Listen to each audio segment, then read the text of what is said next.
ஆனா அதாவது ஒரு மனிதர் அவர் வகிக்கக்கூடிய பொறுப்புக்கு தகுந்த மாதிரி பேசுறாங்கன்னா அந்த மனிதருக்கு ஒரு மரியாதை கண்ணியம் இருக்கும், பொறுப்பு கண்ணியம் இருக்கும். என்னைக்கு உதயநிதி ஸ்டாலின் அவருடைய நடவடிக்கையை தமிழக மக்கள் பார்த்துக்கிட்டு தான் இருக்காங்க.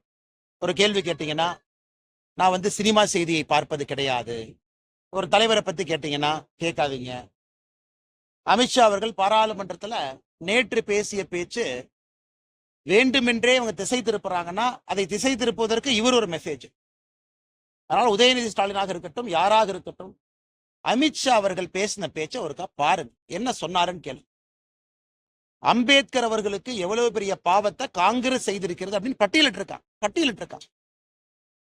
பாவங்களை பட்டியலிட்டிருக்கின்றார்கள். குறிப்பாக முதல் கேபினட் நேருவிலிருந்து ஆரம்பித்து அதன் பிறகு நடத்தப்பட்ட 1951-52 முதல் பாராளுமன்ற தேர்தலில் எப்படி அம்பேத்கர் ஐயாவை தோக்கடிச்சாங்க, எப்படி அம்பேத்கர் ஐயாவை அவமானப்படுத்தினாங்க. காங்கிரஸை சார்ந்த 2 பிரதம மந்திரிகள் அவர்களுக்கு அவர்களே பாரத் ரத்னா கொடுத்துக்கிட்டாங்க. ஆனா 1980 வரைக்கும் அம்பேத்கர் ஐயாவை மறந்துட்டாங்க. அன்னைக்கு ஜனசங்கம் இருந்த கூட்டணி ஆட்சி 1980 அம்பேத்கர் ஐயாவுக்கு பாரத் ரத்னா விருது கொடுக்கப்பட்டது. அதன் பிறகு அம்பேத்கர் ஐயாவுக்கு சம்பந்தப்பட்டிருக்கக்கூடிய 6 இடங்கள், பிறந்த இடம், வாழ்ந்த இடம், இறந்த இடம், படித்த இடம், அந்த 6 இடத்தையும் யார் இன்னைக்கு வாங்கி மக்கள் வருவதற்கு அதையெல்லாம் அற்புதமான ஒரு இடமாக யார் மாத்தி இருக்கிறாங்க? பிஜேபி அரசு, மோடி ஐயா.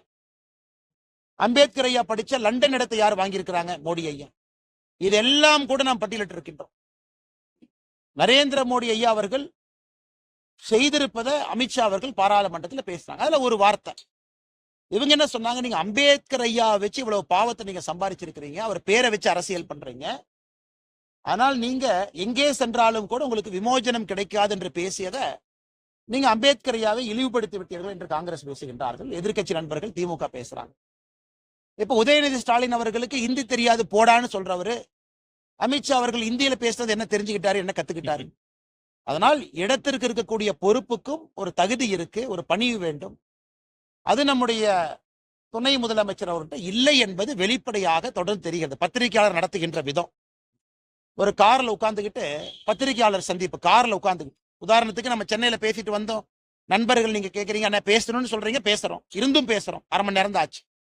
பத்திரிகையாளர் நடத்துகின்ற விதத்தை பாருங்க, கார்ல உட்கார்ந்துகிட்டு பத்திரிகையாளர் அப்படியே ஓடுவாங்க.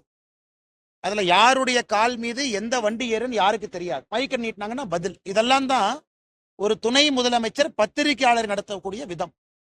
அதனால் உங்களுக்கு தெரியும், நான் வன்மையாக கண்டிக்கின்றேன் என்று சொல்வதை விட அவருடைய இடத்திற்கும் தகுதிக்கும் தகுந்தாற்போல் அவர் பேசுகின்றார்கள் அப்படிங்கிற கேள்வியை உங்கள் மூலமாக மக்கள் முன்னாடி வைக்கிறேன்.